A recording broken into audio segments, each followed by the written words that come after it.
اب ہم کچھ اہم سوالات کی طرف چلتے ہیں، چونکہ تعزیہ اور تعزیہ داری کے تعلق سے بہت سے لوگوں نے ہم سے سوال پوچھا ہے، تو ان سوالوں کا جواب حاصل کرنے سے پہلے مفتی صاحب قبلہ سے ہم یہ جاننا چاہتے ہیں کہ تعزیے کی تاریخ کیا ہے؟ ہمارے ملک ہندوستان میں اس کی بنیاد کس نے رکھی، کب رکھی اور کیوں رکھی، جس پر لوگ آج تک آنکھ بند کر کے عمل کرتے چلے آ رہے ہیں؟ ہندوستان میں اس کے رواج کے متعلق ایک تاریخ میں یہ ملتا ہے، اب اس کی صحت کہاں تک ہے وہ اللہ بہتر جانے، کہ ایک بادشاہ جس کا نام تیمور لنگ تھا، اس کا خیال، اس کا عقیدہ، اس کا رجحان شیعت کی طرف، رافضیت کی طرف مائل تھا، کیونکہ اس کی ایک بیوی وہ کٹر رافضیہ تھی۔ تو اس کا معمول تھا کہ ہر سال یہ محرم الحرام میں خاص طور پر یوم عاشوراء کو کربلا جایا کرتا تھا، عراق جایا کرتا تھا۔ ایک سال جب بیمار ہوا، جانے کی طاقت نہیں تھی، تو اس کو یہ مشورہ دیا گیا اس کے وزیروں نے یا اس کی بیوی نے کہ یہیں پر ان کے روضہ اقدس کی شکل بنا کر، تعزیہ بنا کر اسی کی زیارت کر لیں۔ تو سلطان تیمور نے حکم دے کر کے وہ روضہ امام حسین رضی اللہ عنہ کی شکل بنانے کا اہتمام کیا۔ اب پھر اس کی زیارت ہوئی، اسی شکل میں تعزیہ بنا کر یہ اس کا گشت کرنا شروع کیا۔ اب جب گشت ہونے لگا تو اس میں کافی لوگوں کی بھیڑ بھاڑ اکٹھا ہونے لگی، مرد و زن کا اختلاط، یعنی مرد عورتیں سب اکٹھا ہونے لگیں، اور یہ معاملہ بڑھتے بڑھتے یہاں تک پہنچا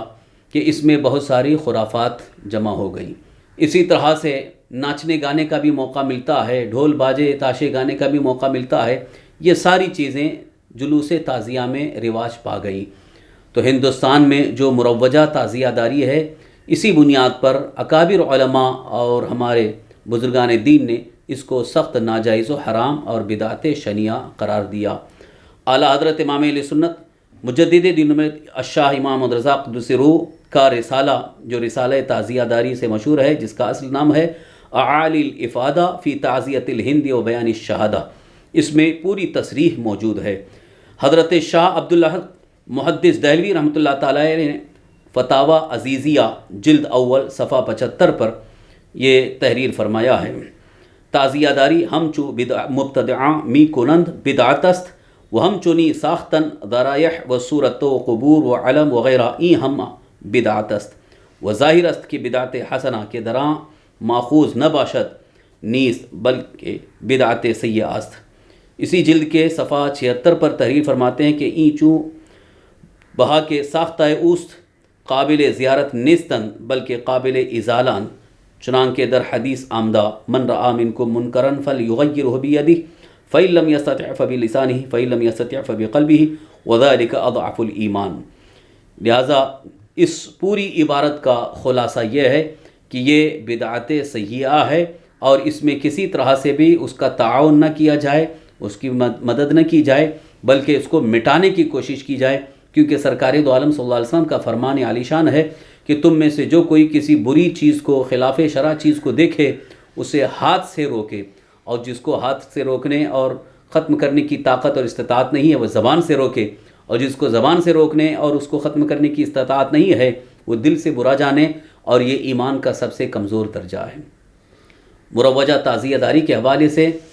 اعلیٰ حضرت امام اہل سنت مجدد دین و ملت الشاہ امام محمد رضا قدس روح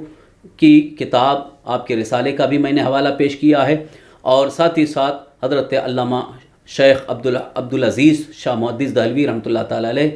کی بھی کتاب کا حوالہ موجود ہے۔ اب اگر اس سلسلے میں کچھ لوگ کہیں ادھر ادھر سے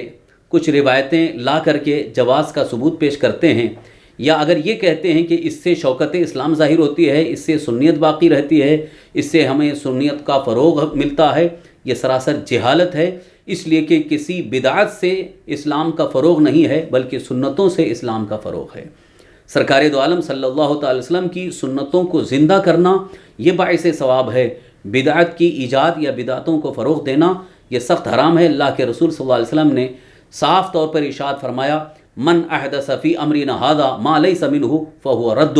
جو ہمارے اس دین میں کوئی نئی بات، نئی چیز ایجاد کرے جو ہمارے دین سے نہیں ہے، یعنی کسی بھی طرح سے اس کے جواز کا کوئی ثبوت نہ ملتا ہو، اسے رد کیا جائے، اسے ختم کیا جائے، اسے دور کیا جائے، اس سے پرہیز کیا جائے۔ اللہ تعالی ہمیں اس پر عمل کی توفیق عطا فرمائے۔ السلام علیکم۔